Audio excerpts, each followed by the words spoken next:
Winter, even here in Minnesota, is one of the best times of the year to go camping. Do you think I'm a little crazy? Stick around and I will convince you winter camping is awesome.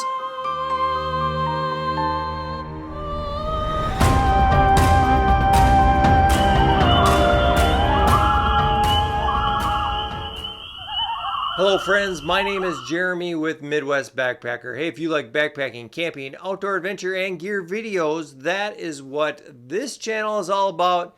And I invite you to hit that subscribe button right over here. We are in the middle of a 4-part series on winter camping. This is week 3. In weeks 1 and 2, we talked about choices that will keep you warm and hacks that will keep you warm. If you are interested in either one of those videos, I will put links in the cards up here and in the description below. If you have the proper gear, winter can be a great time of year to go backpacking. Now, you shouldn't let the colder weather and the shorter days scare you away. Hiking and camping in the winter is a lot different than the spring, summer, and fall, and you should have a different itinerary. You're not going to be ultralight, and you're not going to be crushing huge miles. While winter is different, I wouldn't say that it's less fun. It's probably to the contrary. Let me explain to you why. Number 1 is no crowds. You will never have a problem finding an open campsite in the middle of the winter. You will not have to deal with a crowded trail, and the shared campsites will be empty and you'll have them all to yourself. Now, if you do not like camping alone, you had better bring some friends. There's no need in the middle of the winter to reserve a campsite in advance. The only time you're going to have a problem finding a campsite is when you have to dig it out from the snow. Number 2 is no bugs. Mosquitoes? Nope. Black flies? Zip. Ticks? Nilch. Chiggers? Nada. Snakes? Bears? Probably not. Spiders? Actually, yes.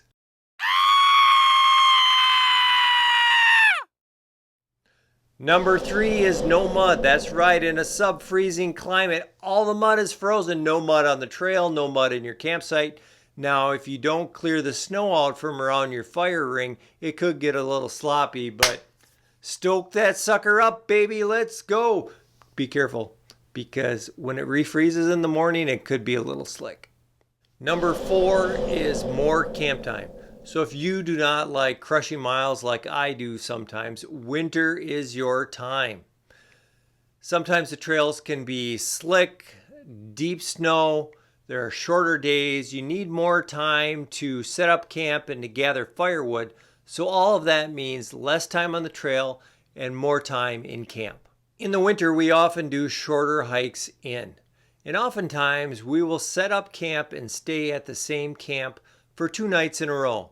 This allows more time for relaxing or exploring or doing some bushcrafting. When it's cold and dark, we spend a lot more time by the campfire. So it gets dark around 5. We usually start that campfire up around 4 and sit around it till bedtime. And in the morning, probably 1 to 3 hours warming up and just sitting around and talking.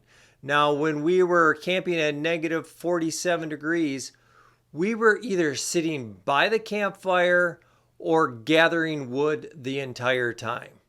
Did I mention bacon? Yep. Lots and lots and lots of bacon and other great food by the campfire. Now, in the winter, you're going to need more calories to stay warm. It's a good excuse for bacon. Like we needed an excuse for bacon. Now, since you aren't walking as far and being ultra light, you can bring in better and more food. And since it is the winter, your food is going to stay cold. So that bacon, that steak, those eggs, the soft cheese, they're going to stay cold and you don't have to worry about them spoiling.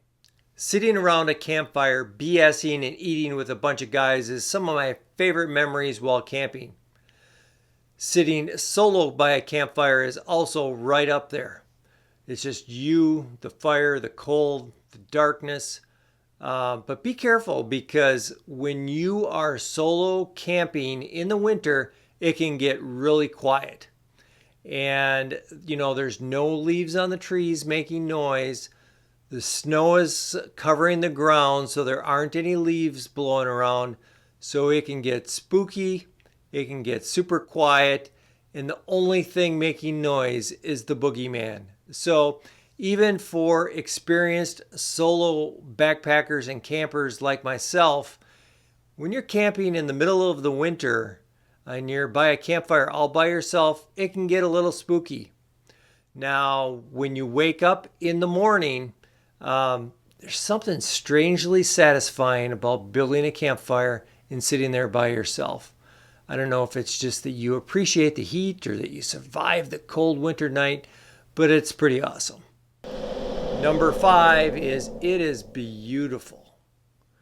The clean, white, undisturbed snow on trees and branches and on the ground is awesome. Walking on the undisturbed trail really reinforces the feeling of solitude. It's so pure, clean, simple. And when you're walking on an unbroken trail, you really feel like you're alone. It slows you down to enjoy the pure, simple things as you're walking along the trail. And every now and then you'll see the tracks of a rabbit or a deer that really makes you feel one with nature. I'm not going to lie, when I get back from winter camping and people ask me what I did over the weekend, and you tell them, they look at you like you are crazy, you did something extreme. But the truth is, if you're camping and it's above 0 degrees and you're not that far away from your car and you know what you're doing, it's really not that extreme and it's really not that dangerous. Did I talk you into winter camping yet? If I did, get into it gradually. Go out when it's not super cold and go someplace where if you do get cold, you can bail out easily. And then gradually make your way up to more remote and more colder camping. This channel actually is fair and balanced. Fake news. So next week I will present to you 5 reasons why winter camping actually sucks. Yep, fair is fair, got to present both sides of the argument. Winter camping isn't all butterflies and roses. Actually, there are no butterflies or roses. So next week, tune in and I will give you the darker side of winter camping. Thank you for watching. Hey, if you like this video, do me a favor, hit that subscribe, punch the bell notification, check out Midwest Backpacker on Facebook and Instagram, and hopefully someday, even in the winter, I'll see you out on the trail.